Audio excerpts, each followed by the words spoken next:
today that the average penis size has gone up by 30 centimetres. And nobody told me that. You can't go around doing that to me. I did not get the memo.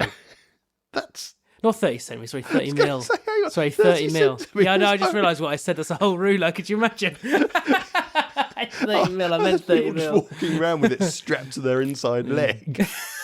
The average man. They're going to start selling like special willy tape. 30 mil. You've got 30 tit mil. tape, now you've got dick tape. Yeah, for all your... Made by duct tape. Massively hung. We all going around Will Smith style. Gen Y or whatever the one is after millennials. Oh, don't. Let's not even get into what's Gen, because that's probably what's going to really come up in today. Gen Alpha. Yeah, anyway, it's ridiculous. Go on. Righto. So, are you ready? Yeah. Sure. Yeah, ready? Yeah. I don't know. Am I ready? I don't know. Is it recording? Well, it was recording for that bit where we just talked about the fact you got 30 centimetres wrong. Oh, perfect. Well, that can be an advert then. Yeah. Absolutely.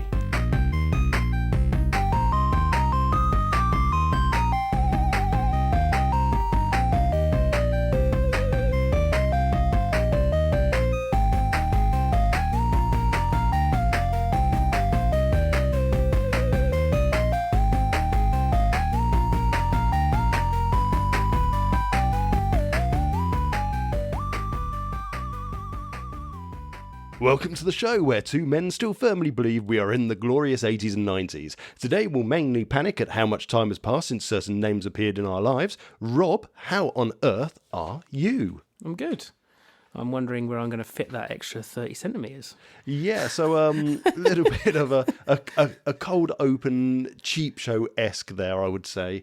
Catching our little bit of a conversation, which 30 centimetres versus 30 millimetres is a big difference. Yeah. That's how you use it, mate. I think you don't talk to me about it. Oh, God. Right, anyway, you have no idea what we're doing in today's episode. Now, No. you said you thought you had an inkling about it, so go on, fire away. What did you think I was going to do? Last time we did a podcast and you surprised me with news, it was the fact that you're having a baby. So are you having another True. child? No, oh, good God. Oh, I bloody hope not. I've had a vasectomy, so that's going to... So the wife was saying to me, like, you said a vasectomy, Rob. I was like, yeah, it doesn't always work. Oh, this did. Oh, this did. Oh, right, you lost 30 mil. we Okay, right. Oh, God. Can you afford to lose it? Sorry, anyway, right, let's go. Right, so thankfully, no, absolutely not. There is no more Baby James is going to be appearing in our life. We're quite happy with Baby T and not a Baby K, so we're quite happy with those two. Thanks. We're not going to go any kind of... No, no, I don't think we could afford it, let alone... Yeah. Yeah, good God, no. No, today I am going to ruin your life by telling you some of our favourite things and when they were actually released and how many years that actually is. Because it absolutely upsets me. Whenever I'm on Twitter, I get onto there and someone will post, oh, this came out this many years ago. And I'm thinking, no.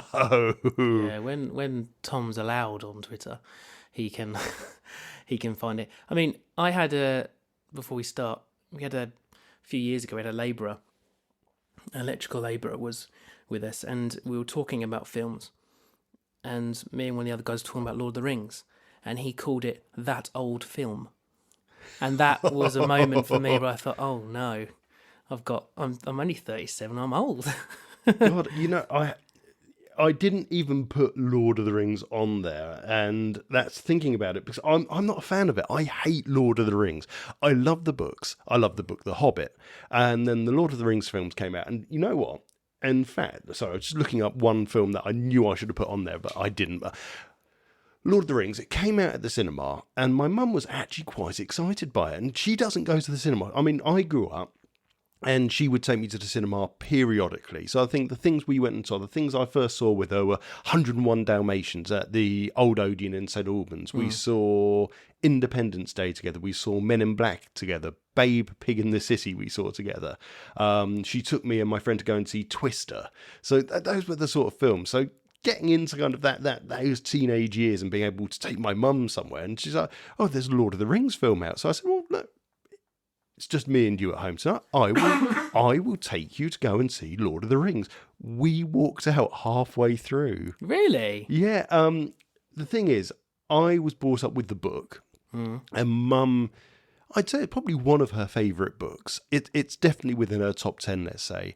And she is just so angry about the things they changed and the unnecessary additions into there.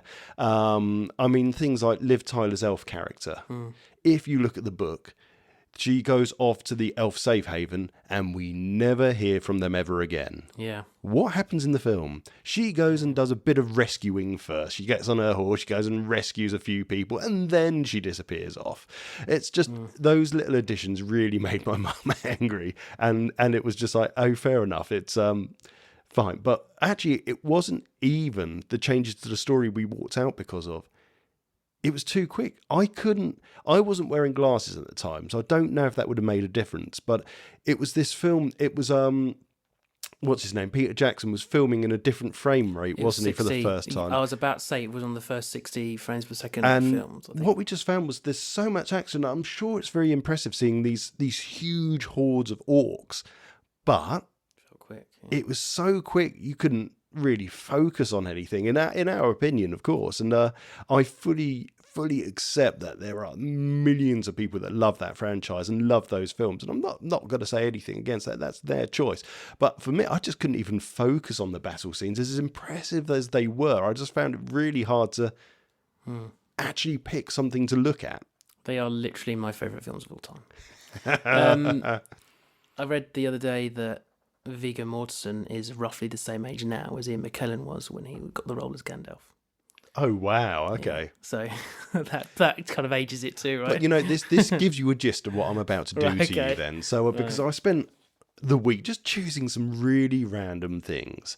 Just really random things to make you feel like... Rubbish. Am I that rubbish? Or is it that bad? Okay. Now, are you a fan of Green Day? Let's start with Green Day. Yes, I like Green Day, yeah. Now, for me, my favourite album of Green Day is Dookie. Yeah. It's got some in fact, it's one album, and there's not many albums that I could listen from track 1 all the way to the final track. And Dookie is just that album that I can. Is that the Tony Hawk album? No, it's got Basket Case, it's got When I Come Around. Yeah, that's the one from Tony Hawk's. Is it? Yeah. Oh, fair enough. Well, this is way before the Tony Hawk game exists. That's how I know it. That's the way that I found out about them through. Well, when I got Dookie, the first time I got Dookie, and people may have read this on old web pages when I've written about it, the first time I discovered Dookie was I went into Our Price, and I was still in primary school, and I picked it up on cassette tape, and it was in an Our Price cassette tape deal of like £2.99. I mean, you've aged yourself by saying Our Price. Before we even get to cassettes. Don't forget the fact I worked in Our Price at one point. You worked in Our Price. So for £2.99, I picked up this cassette of Dookie. I took it back to my mate's house, Michael Gow, and we went back to his house, and we were playing on his Amiga, and we were playing something like Bart versus the Space Mutants or possibly Street Fighter 2 at that point. And we listened to Dookie on his Fisher-Price cassette tape player. Oh, yeah. You know, that brown, big, chunky button thing that kids will never understand now. And we listened to it on there, and both of us kind of felt really naughty listening to it, because obviously it was way above our age group at that point. And I fell in love with it, and I didn't understand it then, but moving into kind of my teenage years, that album, just amazing. Anyway, 1994, Dookie, 28 years ago. Okay. So then you start thinking about actually how old is Billy Joe and how old's the rest of the band? Is he collecting a pension? He's not collecting a pension, no. And then, to be fair, I didn't even bother looking at the ages of him because I didn't think I was going to deep dive it that much. Is he bus pass yet? He's old. And you think 28 years, that's 10 years younger than I am. So I'm 38 at the moment. I'm 39 this year. So 10 years. When I think of old rock stars, I think of like Keith Harris. You know, what about James Hetfield from Metallica? Yeah, they're old rock stars to me. You know, they are getting old. Not Green Day. No, and it's just Blink-182 are probably old too, right? They would have been, I'm guessing, probably not even late teenage. I reckon they were early 20s at that album. So you're looking at, they must be heading into their 50s nearly by now. Yeah. That's rough. So yeah, that's kind of the first one I'm just going to throw at you. Now this, you brought up something actually as I came in, 64 Zoo Lane, and the fact that you hate the theme tune. And you know what? Fair enough. It's one of those ones that gets stuck in your head, and then you sing it round and round. Didn't realise I hated it till today. Fair enough. Didn't realise. CBeebies. Any idea how old CBeebies is?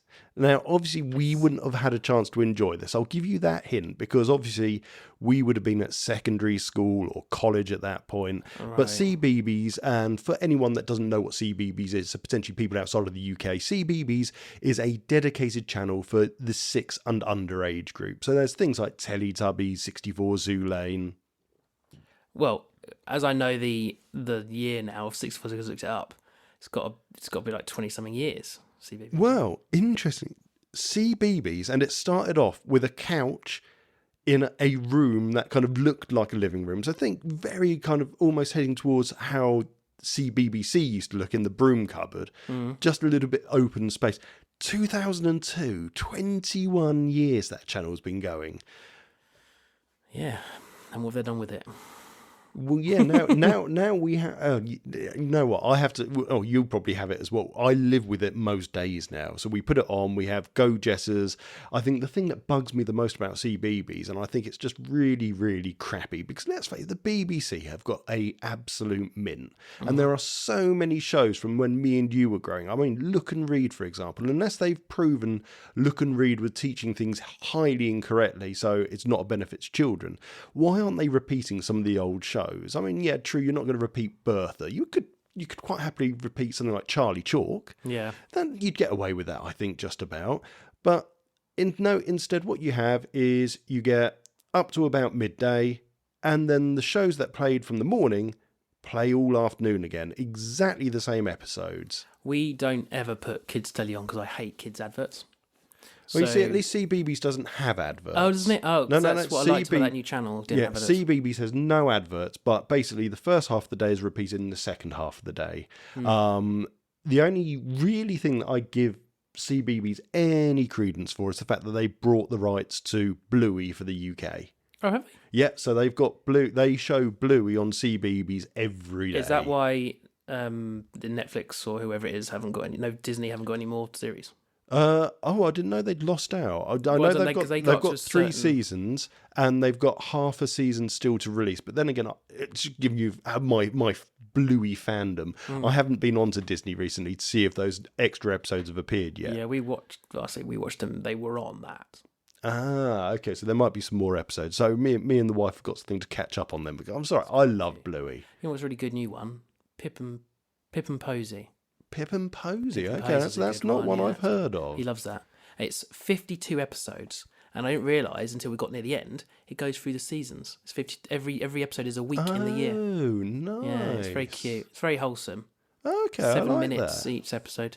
All of them are ready to download. Yeah. Nice. Oh, okay, I'll have to dig that one out. But anyway, so yeah, there you go. CBeebies. I was, 2002. I had just finished college and I was going into the real world of work at that point. So that's when I started at the Three Hammers. No, I'd have been in college. I was in 17, yeah. Sort of. Yeah, so you were drinking in the Three Hammers, but not working in there yet. Drinking in there, I wasn't. Oh, yeah, I wasn't working. And then, Del, can I have a job? Yeah. Let's get I'm 18 now. Haven't you always been 18, Rob? No. Yes. We'll see you in 6 weeks when you are 18, Rob. No, Del and Jan were legendary, though. I'm sorry. So, just fill you in, Del and Jan were the landlords of our local pub that the majority of people in the area have worked at. It's one of those jobs that everyone does in the area. Either that or you go and work at the local garden centre or... I skipped those. Yeah, I did the garden centre. I did Burston. I loved it. That's where I met Dan. Yeah, a lot of you guys went there. It wasn't a bad job, you know. We were outdoors. We had the outdoor Olympics. How far could you throw a compost bag? You had javelin with the bamboo stick. You had all sorts. Then you had unsafe working practices where you basically told 2 15-year-olds, there's a chainsaw, each go and stand in that skip and cut up the Christmas trees that didn't get sold. It was perfectly safe. I think I think everybody should work in the pub once. I think it's a really good first kind of job to do. If I didn't work in the pub, I don't know where I would actually be now. And as bizarre as that sounds, and I'm sure people will be saying, no, you're blowing out of all proportion. I was fairly quiet. I went to that pub and you're forced to speak to people. And then I ended up doing at least 6 or 7 years of running the pub quiz every Thursday night on the microphone, talking to the entire audience and drumming up business. So you're right. It's one of those jobs that absolutely gets you out there and makes you come out of your shell. Yeah, definitely. Or some people anyway. I know that we had a couple of very quiet people join, and they were lovely, lovely people, but they stayed very quiet. Yeah. Unless they were drunk, then they were very loud. Really interesting, that one. Right, okay. So, yeah, CBeebies, 21 years old. Not so scary. Let's take you to where you really, really do love. Demolition Man. Oh, Demolition Man. Yeah. Tell us your love for Demolition. Why do you ever love for Demolition Man, first of all? Other than the fact it's a great film. I think it's one of the films that... One of those films that it's an 18. I wouldn't let my son watch it. But for some reason, my old man let me watch it. And... Oh, God, when did it come out? We did that movie thing. It must be in the 80s they come out. But I had a nanny who lived down the road. We're not posh. I just had a woman that looked after me. She, called Gwen. Beautiful. Absolutely love Gwen. Good save. And I remember one time hadn't actually watched it yet. And my dad was like, "Oh yeah, we might be able to watch it." And I hadn't watched it yet. And I told her that I've seen it loads of times, so she let me watch it. And she watched it with me, and she couldn't believe that my parents would ever let me watch it. But she let me watch it all the way through. And then she spoke to my parents afterwards, and they was like, "No, we don't let him watch it. We haven't really watched him yet. We said we might let him." I love it. I wore that VHS out. Okay, so it will surprise you then. 1993. 1993. For some reason, I just thought it's always been there. It's one of those things. It's all for me. Has always been there. It does. It feels. So I was 8. It feels like an 80s film. I absolutely agree with you on that. Yeah. But it also, when you then start thinking about it, it absolutely reeks of the 90s in every single way. They still do that 3 seashells thing. It's in Cyberpunk. Yeah, it turns up in all sorts of things. Yeah. 3 seashells everywhere. Yeah. Anything that vaguely kind of harps onto kind of a different way the world is, a dystopian future, because that's what it always is in futuristic bloody films. Dystopian. There is always, hidden away somewhere, 3 seashells. But you know, like, I think about it, Taco Bell has started appearing in Hemel. There's a Taco Bell in Hemel. We have Taco Bell in England now. And we I'm are like, all going to die of diarrhea if you go by South Park. I think of Demolition Man because of that. And I think, Taco Bell's going to start taking... fast food wars. Is it the corporate wars or something, isn't it? The fast food wars. Is it the fast food wars? Yeah, it was Pizza Hut, McDonald's, and they Taco Bell won out. And it's one of those films, you know, when you see an actor clearly is enjoying the role. Wesley Snipes is clearly enjoying. Oh, he is so enjoying that role. But even Sylvester Stallone is. Yeah. And you know, he gets so much hate sometimes, Sylvester Stallone. I love his film. I know he's not the greatest actor. I mean, as terrible as this is probably going to sound over these microphones, I don't care. I'm sure Judge Dredd, Sylvester Stallone, what's the one line that comes to mind? And knowing this probably won't work, but I'm the law. There, exactly. Yeah. I am the law. Yeah, that's it. It's just like, oh dear, you didn't work on that line, did you? You know, and it's one of those things I could believe. Looking back at it, I can believe that the massive difference between equality of people eating their posh Taco Bell and people eating rats. That is something that's quite real. You know, yeah, absolutely. The futuristic cars that with the foam comes to protect them from the accident. I could imagine that happening. Self-driving taxis exist in America. A machine that tells you off for swearing. I'm pretty sure an Alexa could probably do that. YouTube.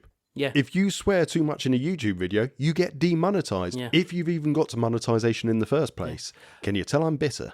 The cryogenically frozen criminals. I can completely imagine that happening. Yeah, no, absolutely. And there's so many things in Demolition Man, and it's such a good film, but it's hard to believe that's 30 years old. Yeah, I actually thought it was older. I'm going to go that one I thought was older. No, but I can understand why. But again, you look at Sylvester Stallone, and you look at him in his early Rocky days, and fair enough, he looks young. But then the films from kind of the mid-80s to the late 90s. He doesn't change. What's It's like Stop Arnold on My Mum Will Shoot. Schwarzenegger. They look the same. Sorry, say that again. Stop on My Mum Will Shoot. Oh, don't stop on My Mum Will Shoot. So No. you want a story about that? So Arnold Schwarzenegger and him were like, bitter kind of rivals, but in a good way. They were kind of jokey with each other and stuff. Yeah. And they got to a point where one of them had to have a bigger gun, one of them had to have more people killed, one had to fire more bullets in each film. This is what Arnold Schwarzenegger said. And what Arnold Schwarzenegger did was him and his team dropped hints that he was going to get this really good film, and the film was Stop or My Mum Will Shoot. But they knew it was a load of rubbish. No. So they tricked Sylvester Stallone's lot into thinking he was going to get it. So he went for it and got it, even though Arnold Schwarzenegger never had any intention of ever doing that role. Let's put it this way. Sylvester Stallone did Stop or My Mum Will Shoot, which actually I like as a film. It's fun. There's two of them.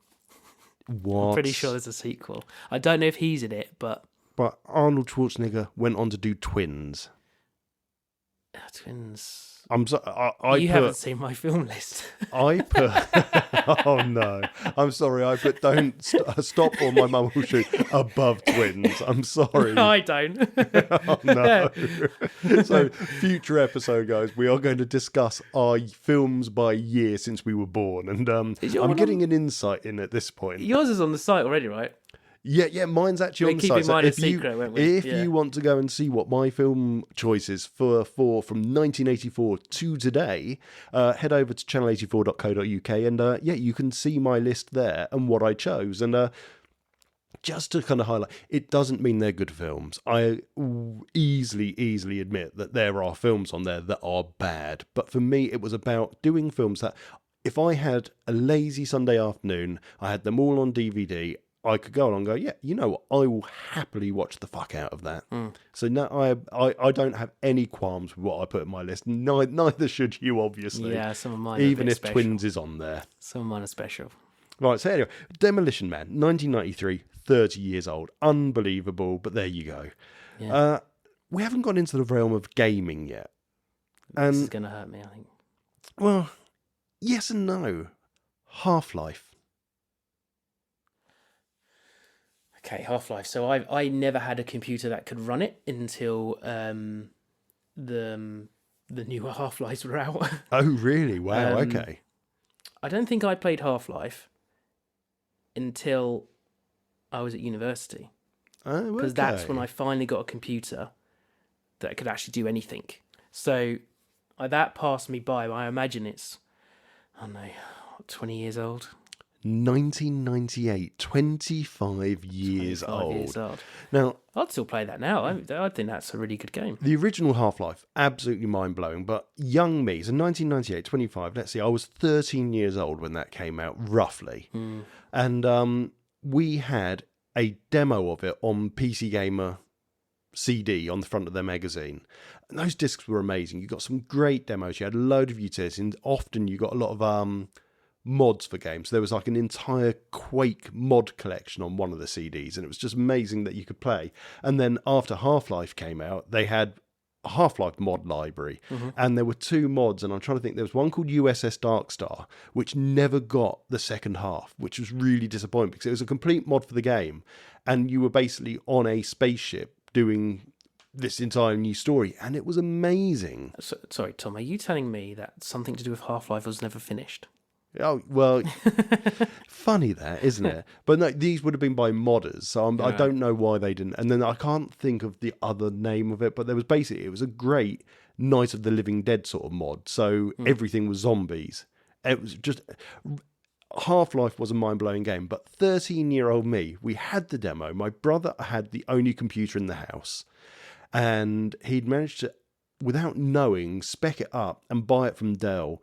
And it came with a decent graphics card. It ran Aliens vs. Predator, for example, beautifully. And Half-Life played really nicely. And we played the demo. And there's me going, oh no, GoldenEye looks better. These explosions look rubbish. Yeah. And I remember the demo. It was, I think it was the hazardous containment course or whatever they called it, the course where you've got to go through and learn how to do this. That was the demo. And they threw in a few weapon bits at the end. And it was me going, oh, the flame effects aren't very good, blah, blah. And I'm thinking to myself now, what an absolute knob I was. Because I look at games now and think, oh, it's too good looking. I bet the story's crap. I went for a stage of really caring about having games looking really good. The computer I've got now is probably like 10 years old now. And I remember like when I built it, I was like, I really want the games to look the best. I want to play the best. Yeah, now I aim for ultra settings. Yeah, I don't care anymore. I play more old games than I do new ones, definitely. Well, this is it. I've gone past it. I bought that lovely little machine I sent you the other day. I bought it's what called a GPD WinMax 2. Beautiful machine, and it can play some amazing games. The games I've played on it so far are Minecraft and a PlayStation 1 emulator, and I've started Grand Theft Auto 1 again. Yeah, fantastic. Because what a game, and I don't care about modern titles anymore. I mean, don't get me wrong, I will play a few modern titles, but I don't think there's been anything since the first Dead Space, and I'm not buying the remaster. I'm sorry, but it didn't need remastering. But that first Dead Space absolutely took me away. I remember sitting on my 360, getting it on the day of release, sitting down. I was meant to go and meet people down the pub. I thought, all right, I'll play an hour, and then that gives me time to get down to the pub. 4 hours later, I then realised, shit, I forgot to go to the pub. Yeah. Oh, well, I'll play it for a few more hours. That was how captivating it was. Since then, I don't think I found a game as captivating or as enjoyable. I mean, Grand Theft Auto 5 has been good, but even then, the game stories just aren't what they were, in my opinion. But that's an entire thing we could discuss at another point. Ryan and I played that together, took it in turns, Dead Space. I mention it in a post that's coming up. Oh, awesome. One of our collab posts, our first collab. Nice. Because it was a good game. The mechanics of it, and even now, it looks good. That's why I don't understand this whole need for remastering, except for the fact that you just want, I think, what is it, the special edition, 68 quid? Is it? Oh, God. Or 48 quid new for the rest of the game. It's like, no thanks, I'll just stick with... I mean, I've got the original upstairs. I can happily just play that again. It still looks great. That's 360 games look great, still. Well, okay. 1998, 25 years ago, Half-Life. Xbox 360. I'm going to guess this one. We were playing Xbox 360 when my godson was born. He's about to turn 18. No way. Yeah, Alex is about to turn 18. So it's got to be around Holy 18 moly. years. It's got to be around 18 years. Bang on 2005 in North America release. Yeah, crazy.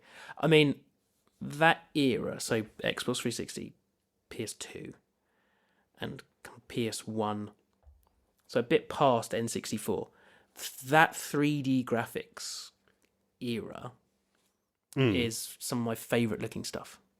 And I didn't really realise it until T really wanted to, he likes cars loads. Oh, right, yeah. And there's one on Game Pass, there's a Cars game on Game Pass. I'm going to start playing that. And the jaggedy edges of all the 3D models on it. Oh, chef kiss. Brilliant, I love it. There were... A really hard game too, actually. But you know what? I still remember when we bought... Which one was it? One of the Battlefields on the 360. And... Bad Company are the ones we were playing. It might have been Bad Company 2. I can't remember. Company 2. Either it was one of the...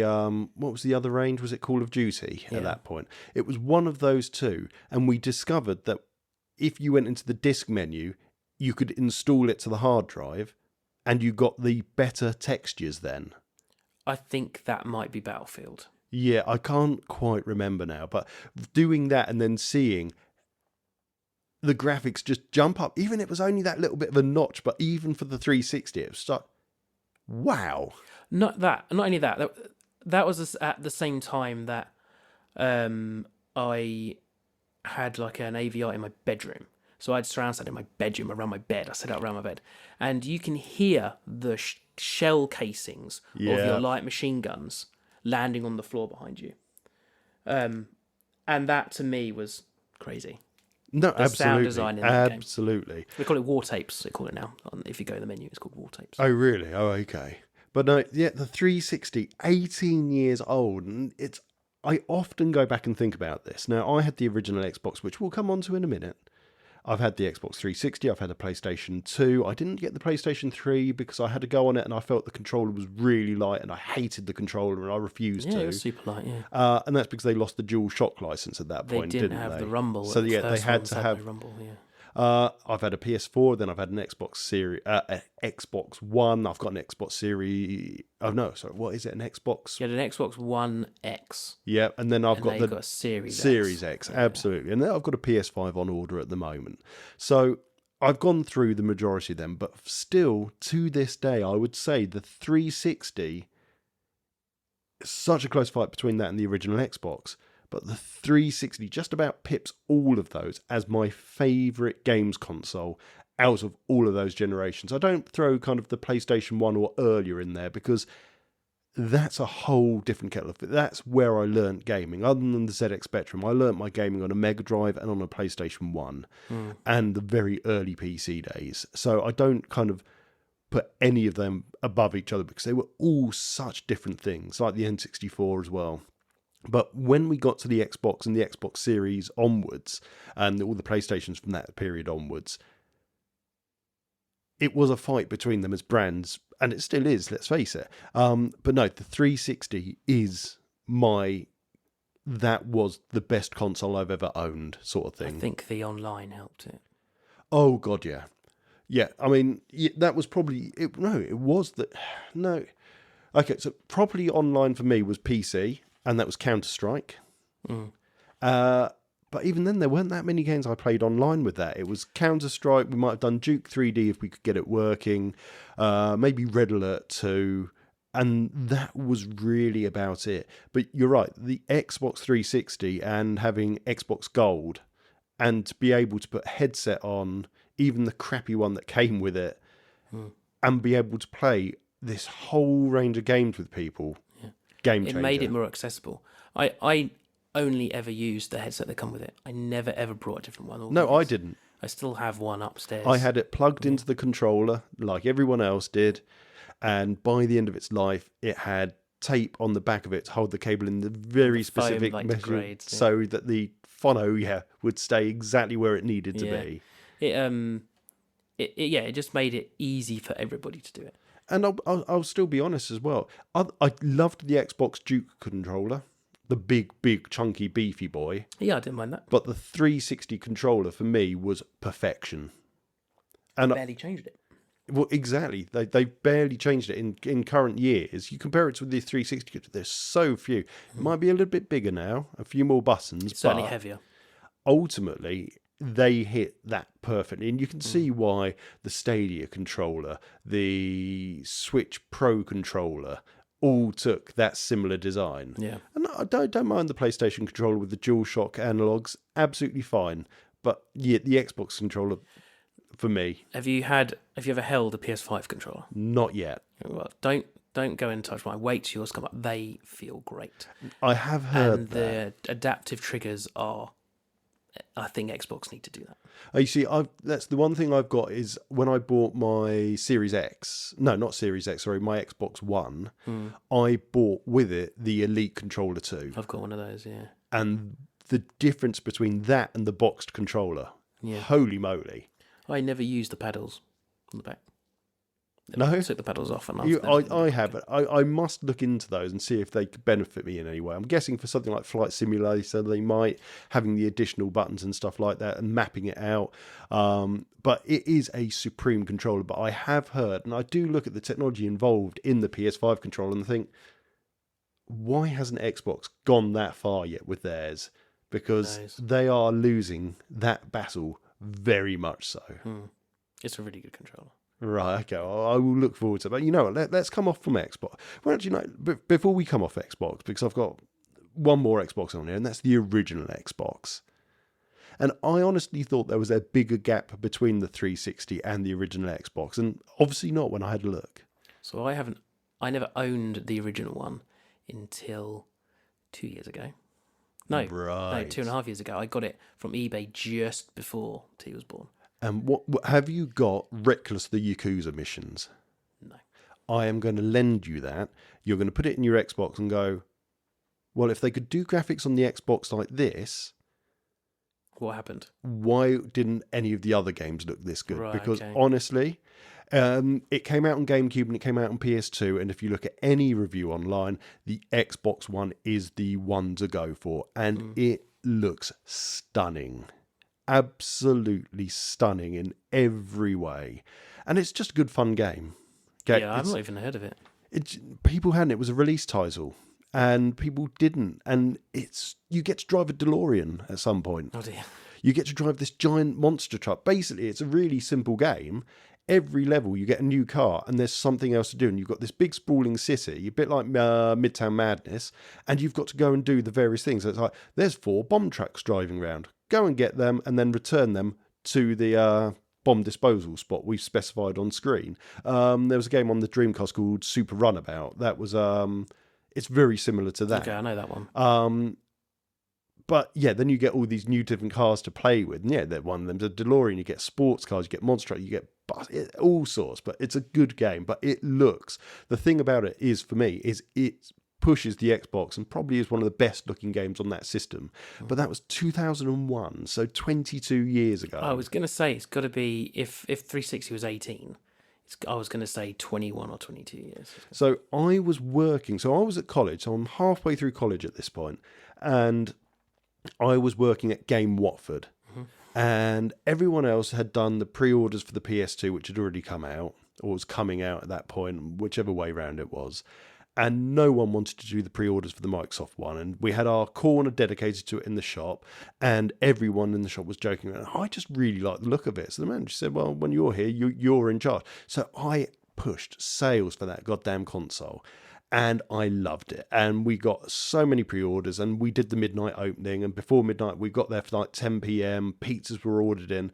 And I don't know if you remember the old game store in Watford, but when you walked in, on the left and right, facing the till. So if you walked in to your right and left, there were 2 giant, maybe 50, maybe 85-inch plasma TVs. Inside or outside? Inside. Inside game. And they were looking because there was towards 2 games, wasn't there? There's an inside Harlequin game and an outside Oh, Harlequin. well, no. So the outside one was Electronics Boutique. It later rebranded as Game, but this is Game that was inside. I'm trying to remember. And they had these 2 big, giant plasma screen TVs. And I remember getting there at 10 o'clock, and there was an Xbox on each one, network cable running all the way around the doorway.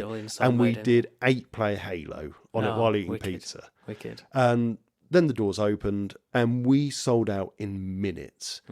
Release titles gone, extra controllers gone, consoles gone, and we won that night. We sold the most Xboxes, not just on pre-sales, but we sold the most Xbox pre-sales, actual sales for the entire UK and game. So I was damn chuffed on that one. And then I got to buy an Xbox slightly discounted, and I went and bought, so going back to your thing about the AV stuff, next day I then went to Curry's, which was next door, Dixon's that was next door, bought a Yamaha cinema receiver, a surround sound, and had the original surround sound on that Xbox. And I think the first thing I watched on was Event Horizon and scared myself shitless. Oh God, Event Horizon. Yeah. The going through the narrow tunnel circuit board scene in surround sound in pitch black is terrifying. I struggle watching that to this. I mean, I only had ever seen that when Miranda showed it to me. I'd never watched it. Oh wow, okay. And wow, it scares me. So do you know about the fact that it was banned? No. So because it was so scary? It failed to get certification unless major cuts were made to it, and they've been lost. There is no way there's going to be a director's cut. They've been destroyed, but apparently the uncut film was uncertifiable. They couldn't put a certificate to it. I don't know.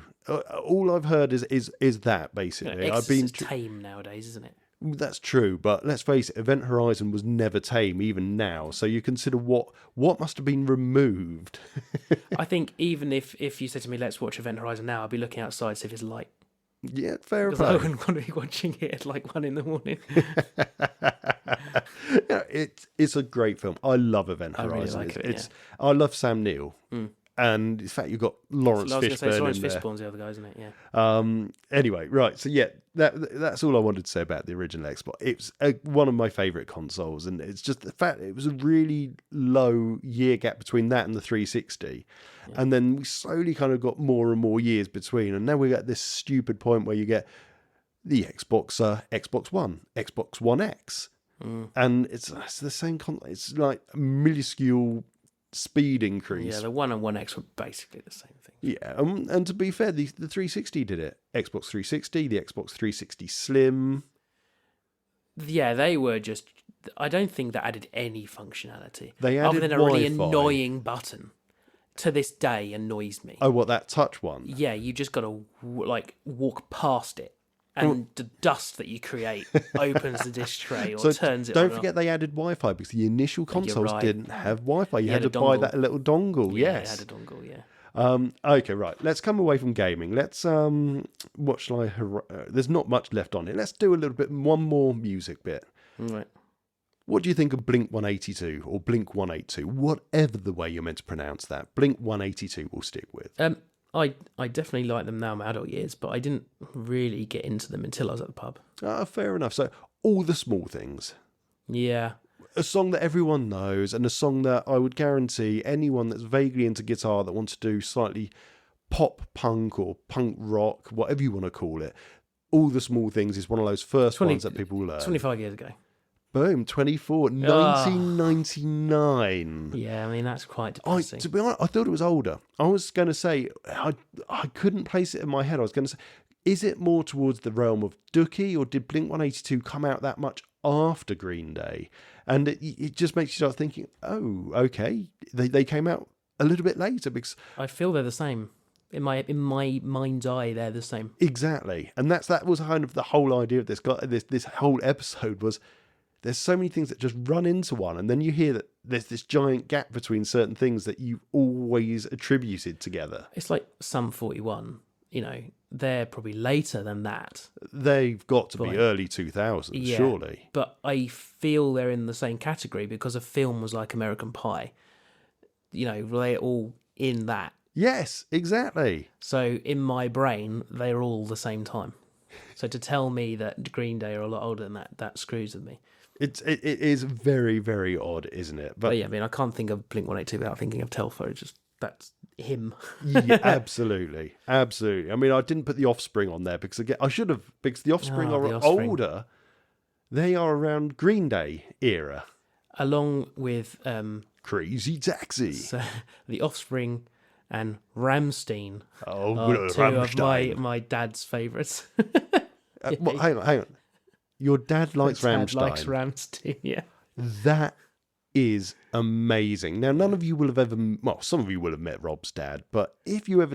You look at him, he's an unassuming gentleman.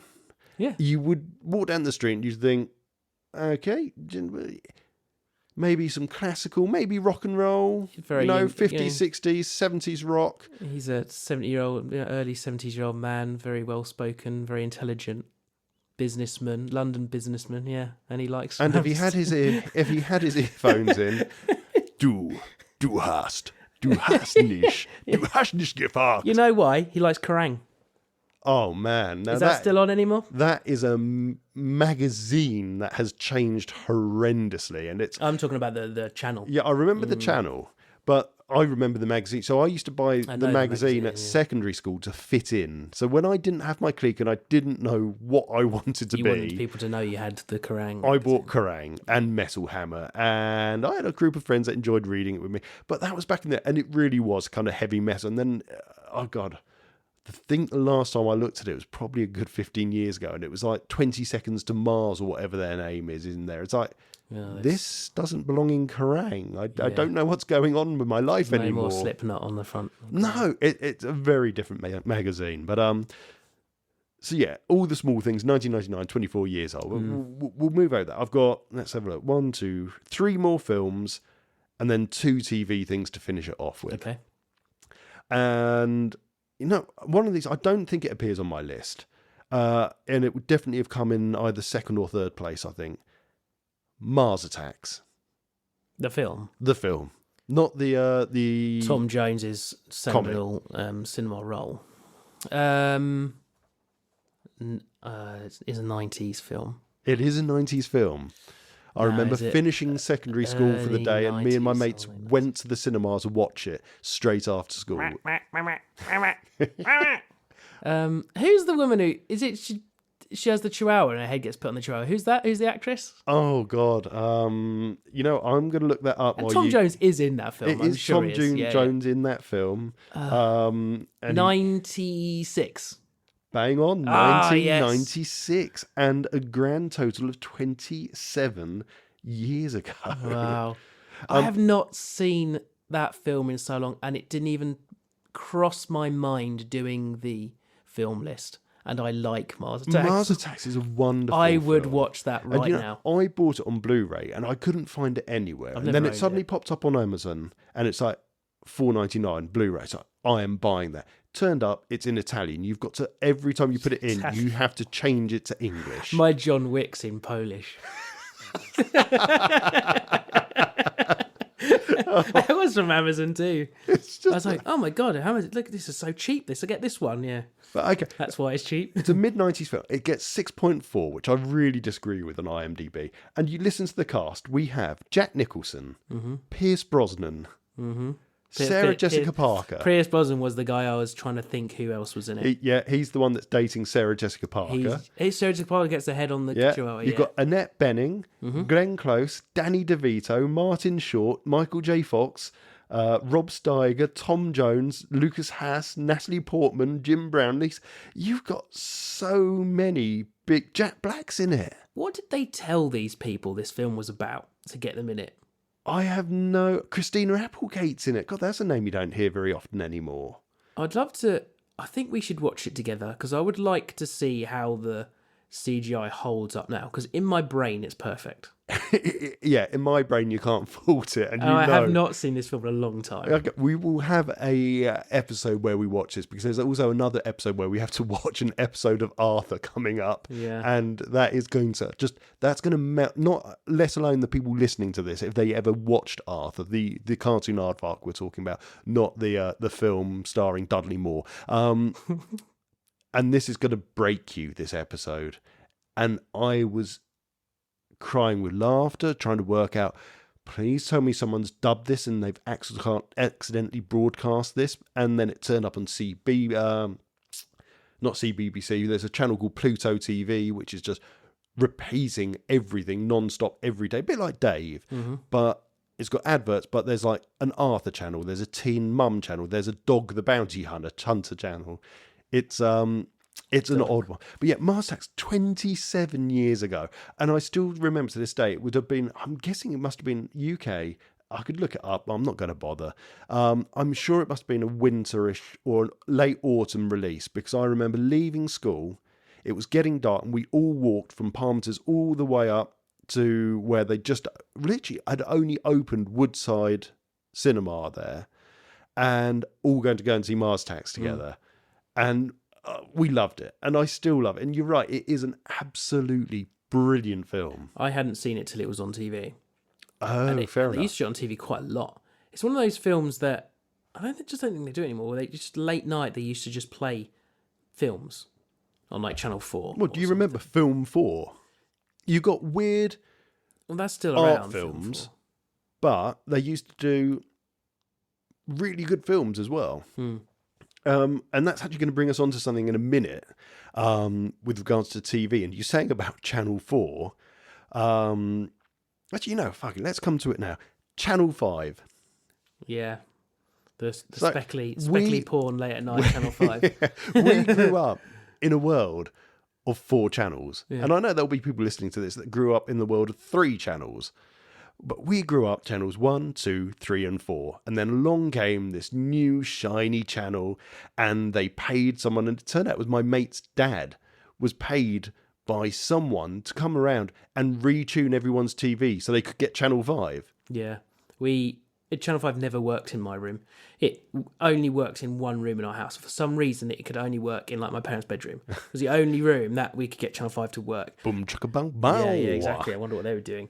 What I was trying to do.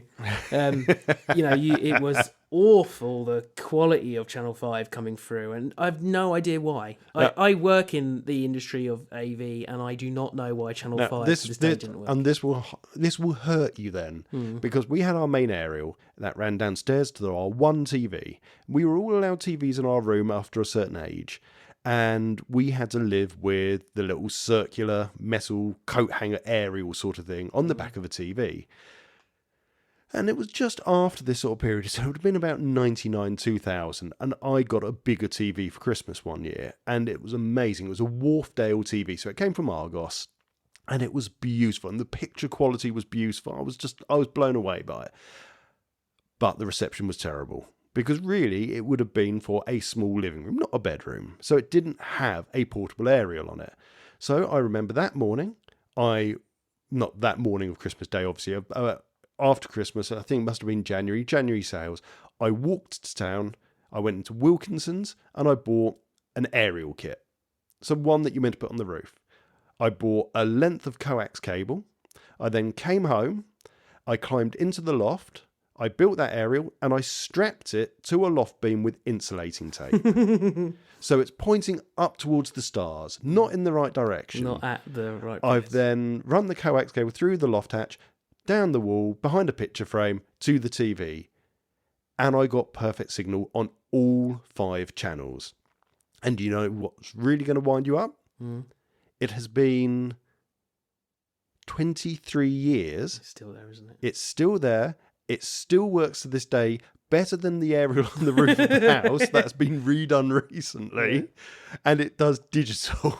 Oh, that's nuts. It does digital as well. All those poor people had to change their aerials to get digital aerials. And it's still there with and the same insulating tape that I just went round and round and round the bracket with. Ooh. And it's sat on. I'll try and get a picture of it next time I'm home, and I'll put it up on the webpage and on the social media.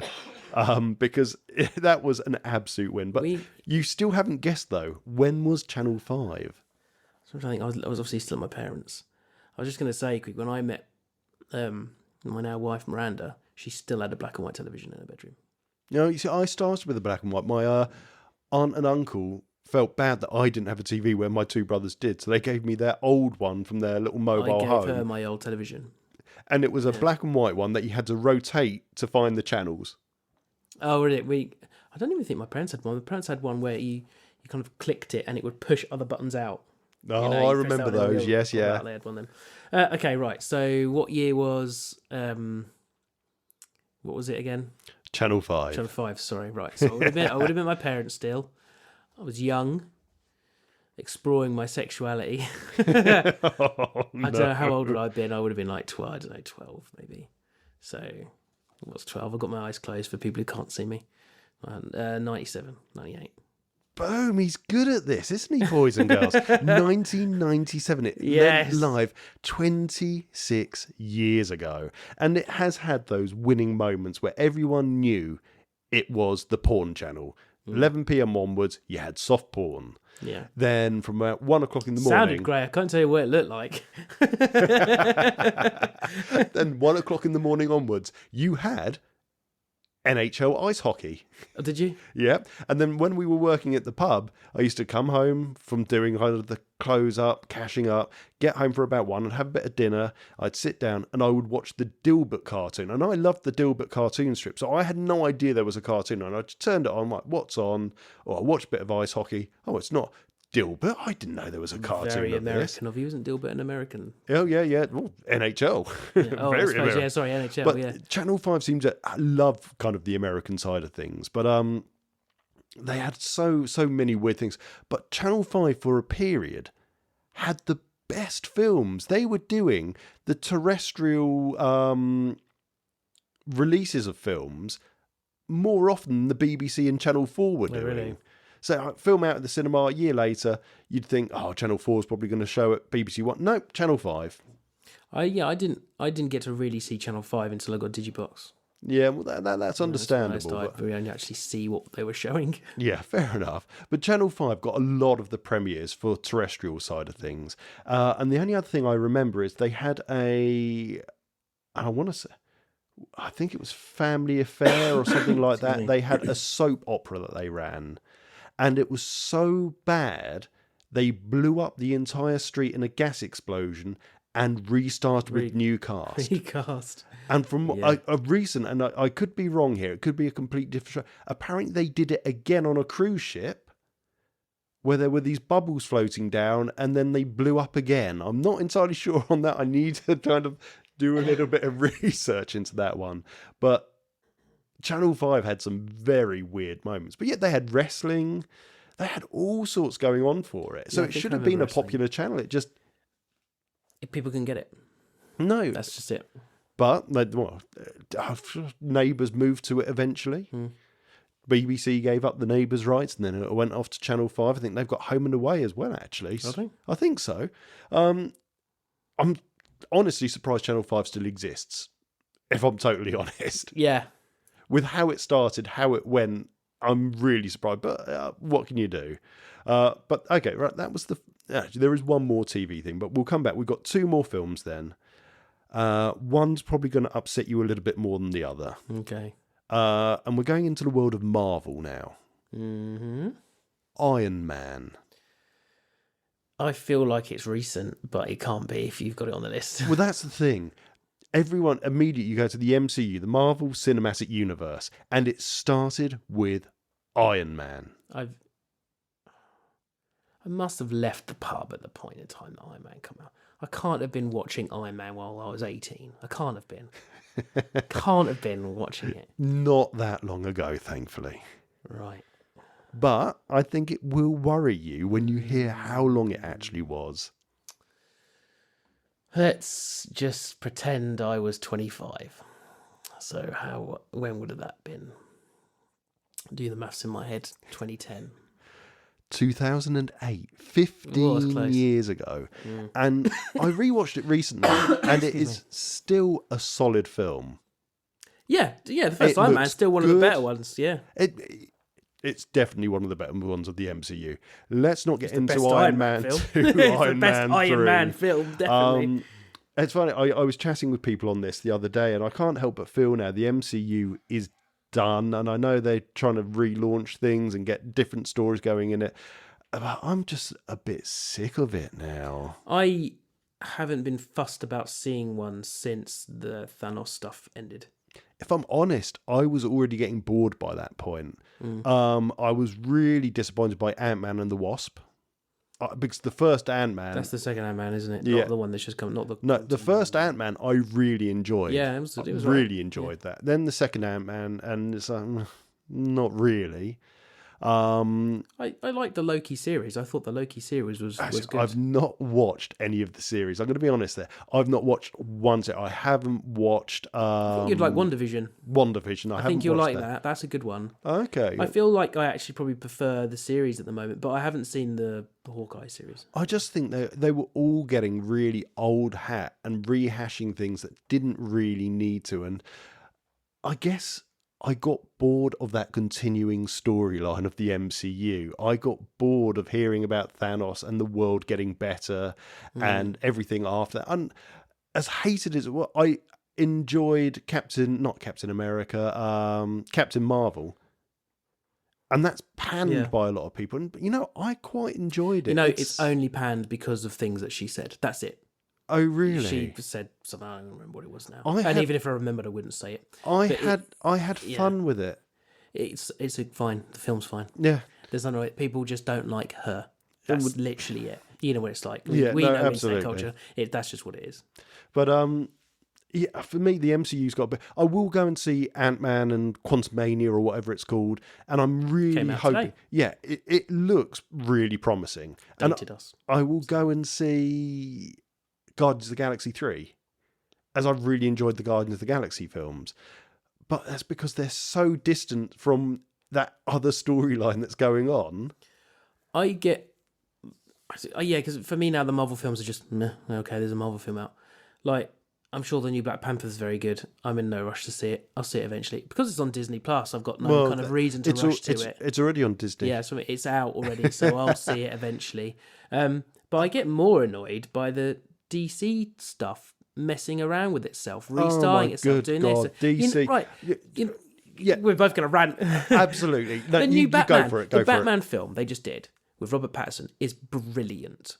Absolutely brilliant, in my opinion. Have you seen it? Not yet. It is brilliant. And they're already redoing Batman again for what's the guy with the blonde hair who's taking over doing all the directing and stuff? What's that dude's name? Oh God, don't ask me director's names. I'm Well, terrible. he's like now in charge of the DC world, and he's Oh right, yeah. that guy, whoever his name is. He's redoing Batman, and they're doing the Robert Pattinson Batman as like an alternate dimension Batman compared to this new Batman. And then Why? like the Flash film that's coming out has got that Ezra guy who shouldn't be in another DC film because he doesn't come across as a particularly good person in general. And the trailer's got hints at Superman being it, but actually Supergirl, which is totally cool. I like that. But, you know, Henry Cavill is Superman. Oh Sorry, God, yeah. Henry Cavill is Superman. Ever since Christopher Reeve, he is now the Superman. Yeah. And don't get me, I loved things like Smallville. Looking back at it and watching some of the old Smallville, as cheesy as it was good fun. But even then, Superman to me, if it's not Christopher Reeve, it was Henry Cavill. And he has just smashed those roles. I said ages ago that DC were chasing the Marvel stuff. They shouldn't have bothered. They should have just started. Excuse me. They should have just started again, done their own thing, and built their universe up and got there when they got there. And I think everyone would have been happy with that. And this is it. And this one of my arguments. As far as Marvel go, they do it. They do this stupid rehash because look at Spider-Man. How many different Spider-Men do we need? Yeah, so we're on the third now, aren't we? With Tom Holland. Is he the third one? And same with Hulk. Well, with Hulk, I kind of understand what they did. And the first one wasn't wonderful. You had Ed Norton.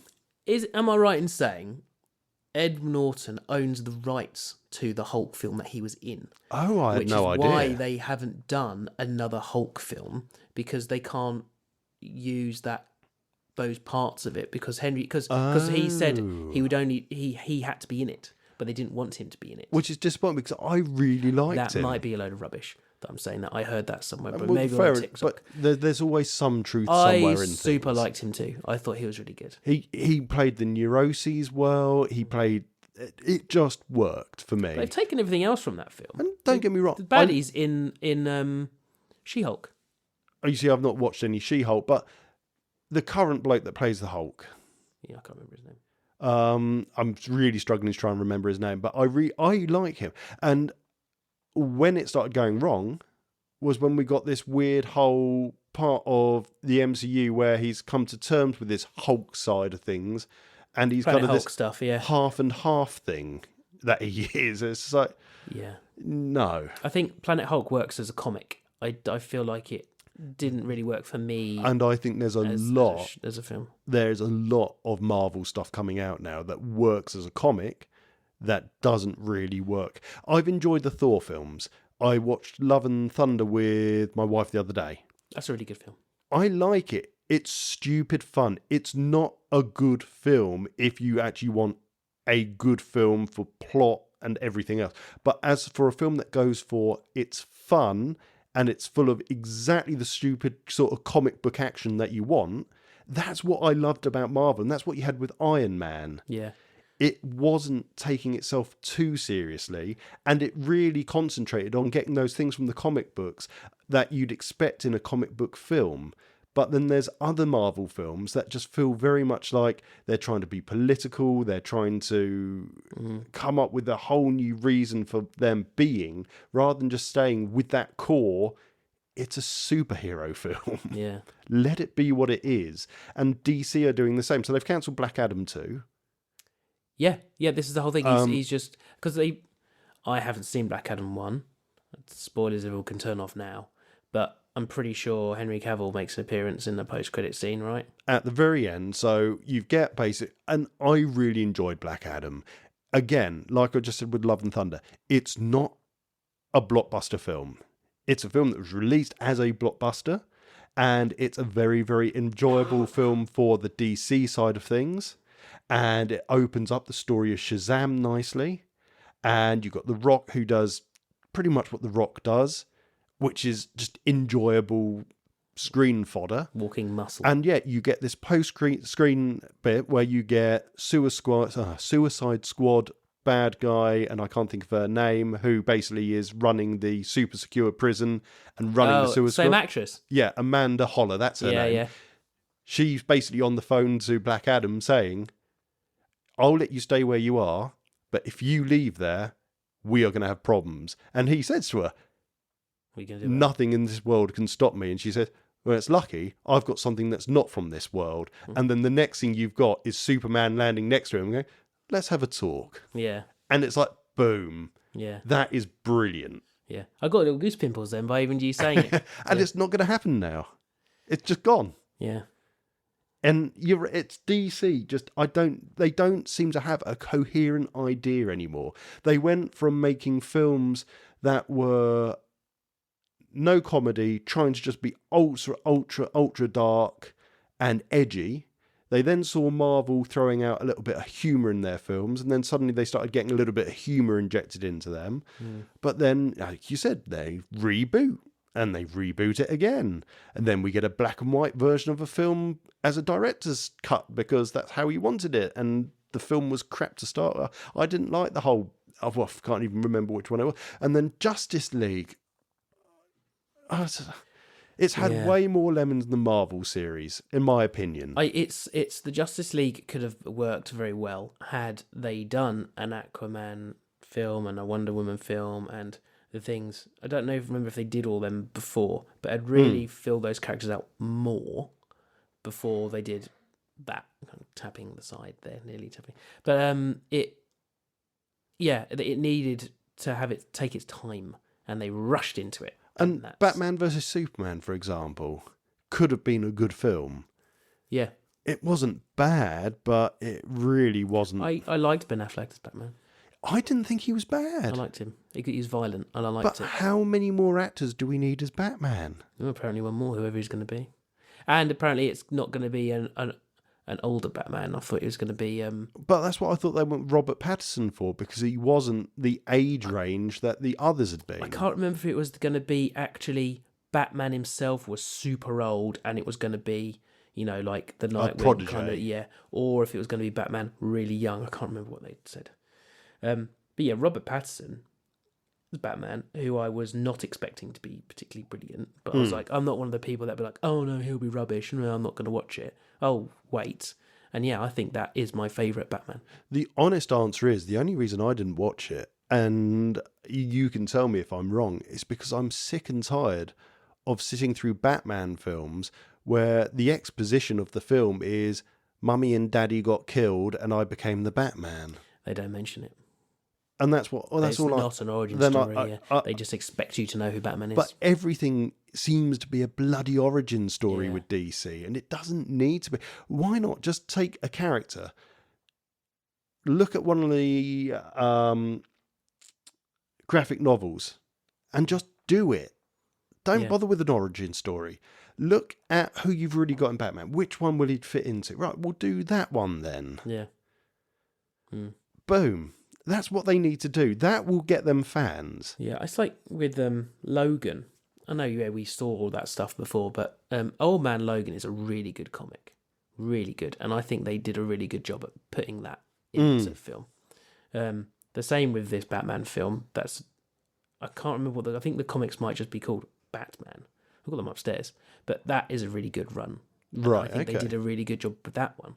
And I think that's what DC really needs to do. Everyone knows the origin of these. If you're going to do these main characters, just don't do the origin stuff. We all know. It's like Spider-Man. We all know he got bit by a radioactive spider. Just get on with it. Yeah, I mean, there's a DC film that it opens, and I'm sure it's kind of the origins of Batman, and it's a nightmare or something where he's getting lifted out of a cave by a group of bats going around like a tornado around him. I can't remember that might have even been the Ben Affleck era of blimmin' Batman.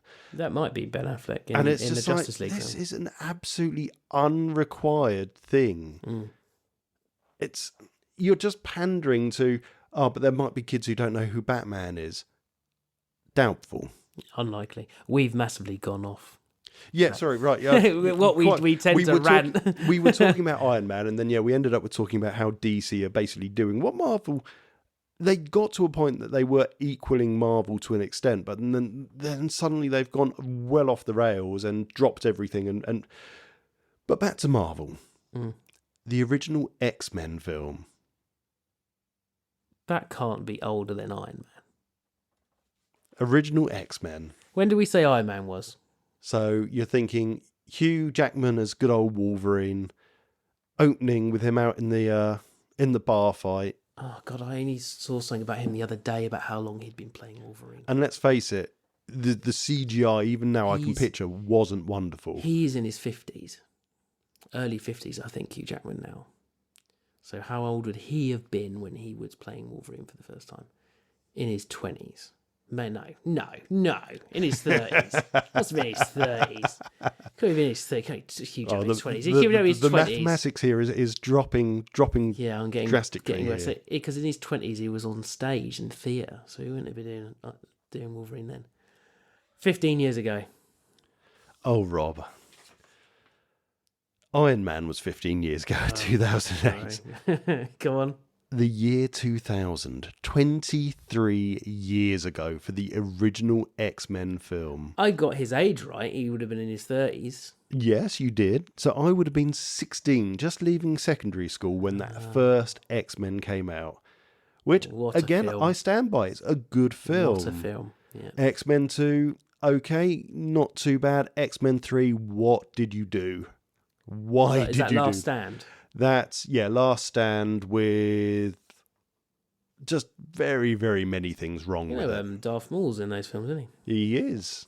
He's with his actual voice, not Peter Scherer. Is he the frog thing, lizard thing? Yeah, because it's Peter Scherer. I can't say his name is Scherer Fitz. Is Darth Maul's voice? Yeah. So it's not Frogman. But yes, Frogman's voice. Oh, it's like his own voice in. So that's Darth Maul. But yeah, it's 23 years ago. Yeah, that's crazy. I was 16. You were 15 when that first came out. Yeah. And that was the first bit of Marvel I really ingested. I really liked that first one. I did. And I still do. They brought back Sabretooth for the later films. They did indeed. And, same actor and everything. Again, people will have no doubt Ray criticism over it. I liked the Young X-Men series films. You know, the X-Men First Class where they're all young and it's kind of their origin of... I enjoyed them as films. I liked... I only liked the first one. I see. I didn't mind any of them. What's the one with the giant pyramid Egyptian arsehole? Apocalypse. I enjoyed it. That's called X-Men Apocalypse. Yeah, X-Men Apocalypse. I enjoyed it. I think I enjoyed it at the time, and I would not watch it again. Really? I wouldn't bother. It's not made my list. No, well, that's fair enough. I wouldn't. Yeah, it's not up there. In fact, very few of the X-Men films are actually on. If I said, right, let's watch one of them, there's not many I would. I mean, X-Men Wolverine. Yeah. Ryan Reynolds with no mouth and being a Deadpool. His Deadpool. Thank God he revived Deadpool and did it properly. That's all I'm going to say on that matter. Yeah.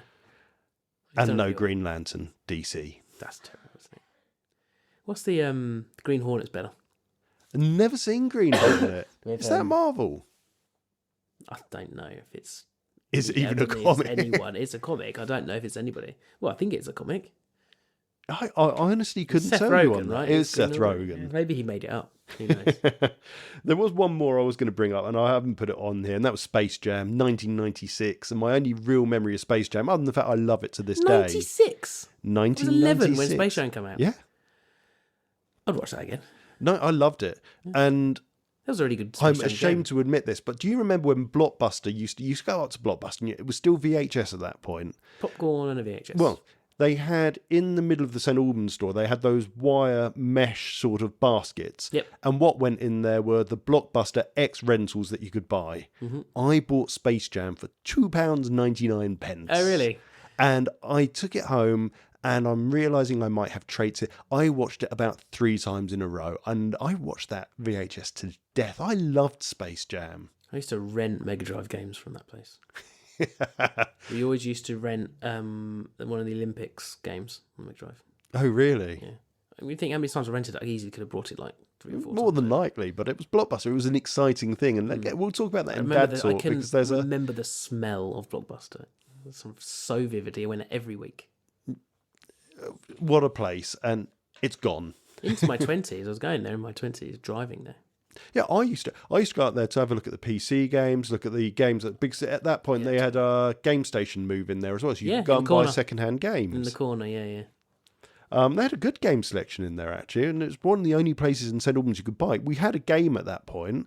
HMV was just about still there, but their game selection was pretty poor. Blockbuster was the only other place you could go and buy a current video game at that point. They had a cage. They had things in a cage. Do you remember? They did. Yeah. Right, you know what? We are getting well into the typical realms of over an hour at this point. So, final one, Simpsons. And we all know The Simpsons is old. But I'm talking not about the small clips that were shown on the Tracy Ullman show. I'm talking about what we know as The Simpsons. So Simpsons Roasting on Open Fire, the Christmas episode, number 1, which wasn't number 1 in the series, but they decided to open with it because it was a festive thing and people would gel to it more. Right. Okay. So I would have been small because I would watch it at Mark's house. Nice. Who did I tell this the other day? So I told someone the other day, and it was a thing we did, like they would do religiously in their house.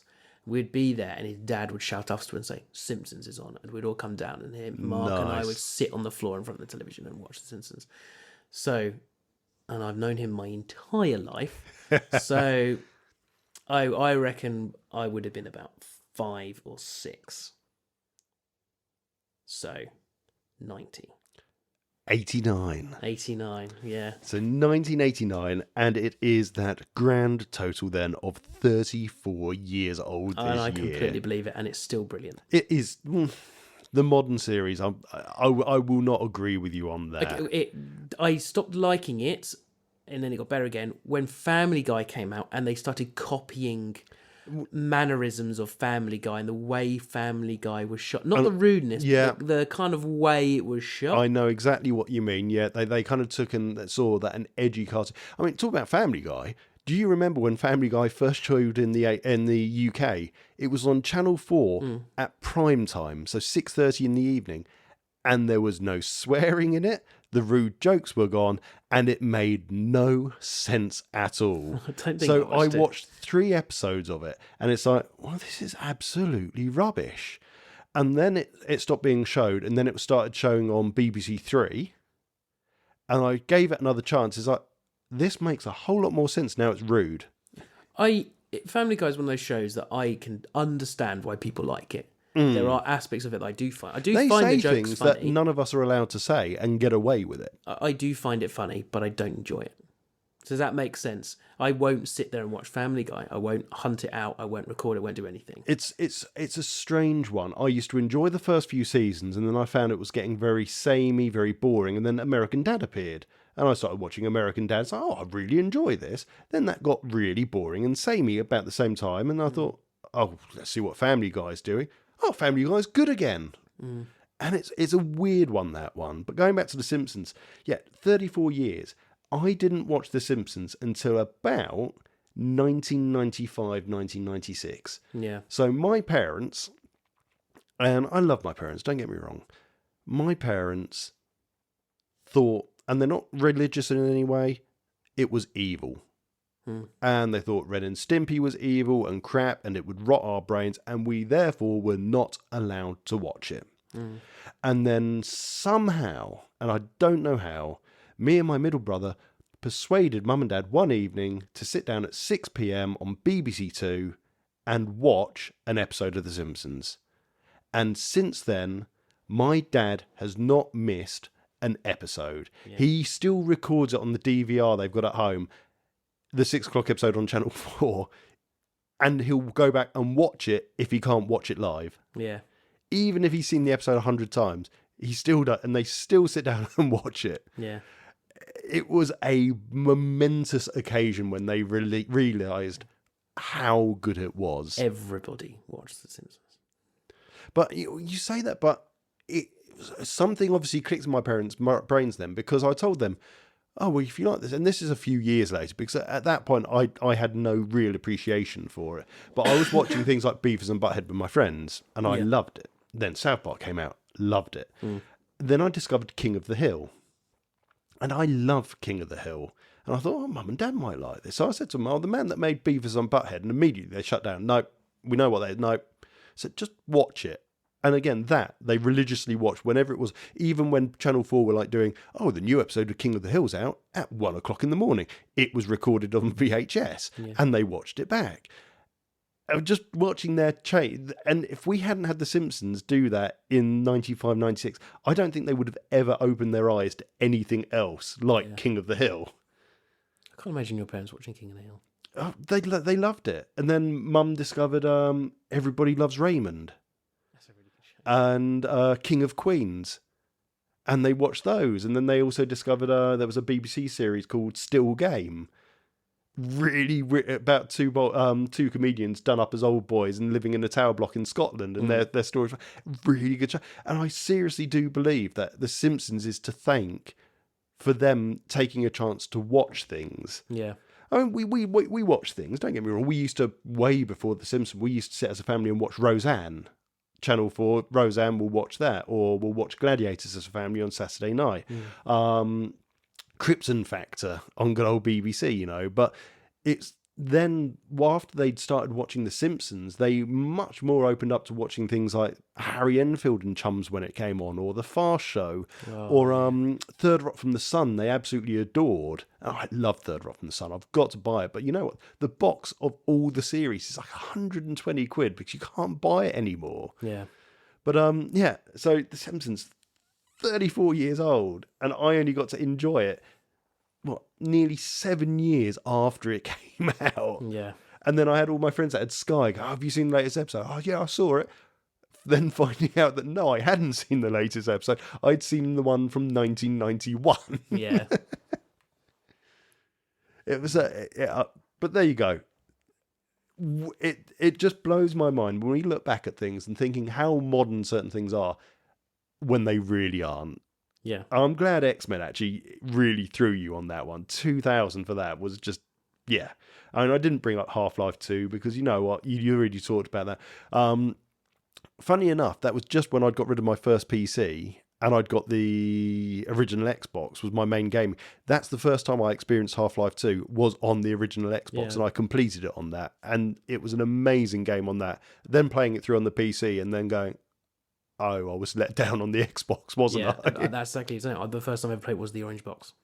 And then I played on the PC later. I was like, oh, yeah, these are basically two different games. Oh, yes. Yeah. Oh, thank you for ruining my evening. Oh, well, you're very welcome. But there you go, ladies and gents. That is the end of episode 1. And I hope you've thoroughly enjoyed it, because you know what? I really enjoyed spending the past hour and 20-odd minutes chatting about it and catching up on all these weird nostalgic things from the 80s and 90s. And yeah, I think, Rob, do you agree? We are very much stuck in the 80s and 90s as a pair. I mean, I don't mind the early 2000s. I don't mind current days. Obviously, the things that are going on in our lives.